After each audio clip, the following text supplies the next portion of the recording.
Welcome back to Building Mindset Solution, where we continue training leaders, making us better leaders for today and tomorrow.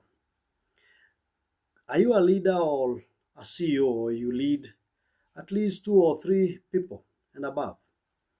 And sometimes the employees or the members of staff feel irritated by some things that you do, but they fear to tell you that. There could be possibilities that you really performing, but you are being disrupted because of your behavior. Now, here could be 5 of the possibilities. Number one, you could be rewarding the wrong things.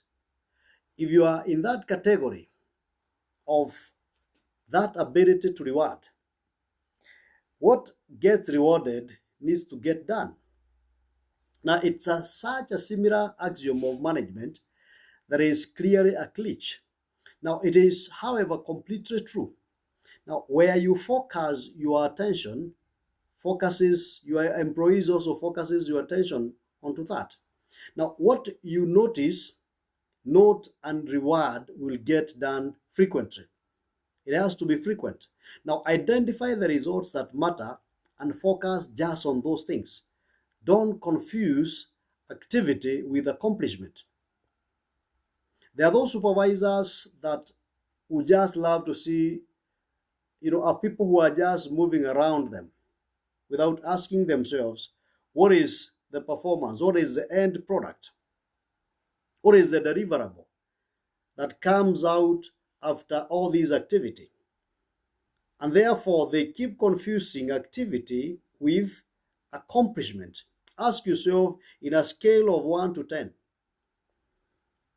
were the targets met? What percentages were met? Now, number two, you do not listen. You don't reason. Now, even if an employee told you that you might not really hear him or her, it is too easy to be distracted and to be preoccupied. Leaders, it is a challenge that many of us are facing. Now, the quickest way to become a better listener, for example, is when an employee gets into your working space, or what we are calling an office. Do you keep talking with your phone? And perhaps even what you're talking is not work related? Do you keep returning the emails? And you are saying you're listening to the employee and you just nodding or saying, The best practice is turn off your email alerts.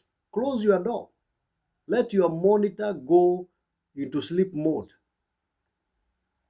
Give your undivided attention to that person in front of you. He is a contributor in whatever you're doing. Now, they feel that you value them. They feel you value them. And you are likely to increase the quality and the speed of interaction that you have with that person just by listening to them, just by having that interaction. Number three, you don't notice what they do. You hear someone say, you don't notice what I do. Now, pay attention to small details. Many leaders don't pay attention to the good and often better work that is being done that may not be noticed at the start. It is that filing that secretary is doing every day that makes it very easy for you to find and to get that document. Pay attention to what that person has done.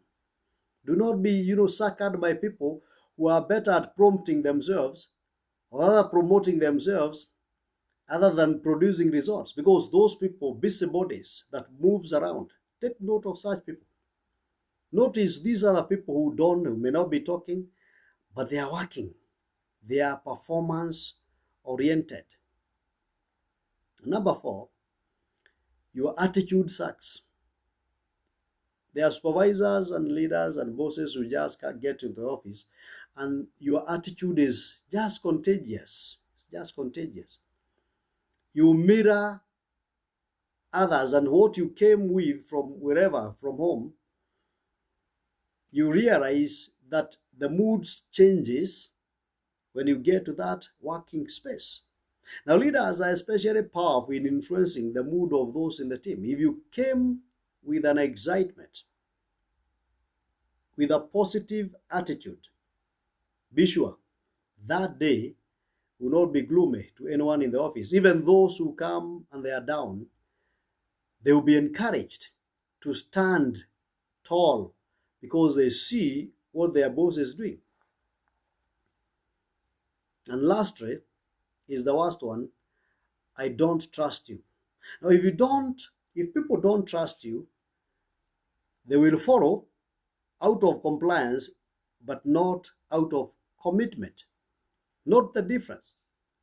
They will do things because they want to comply. They want to keep the job.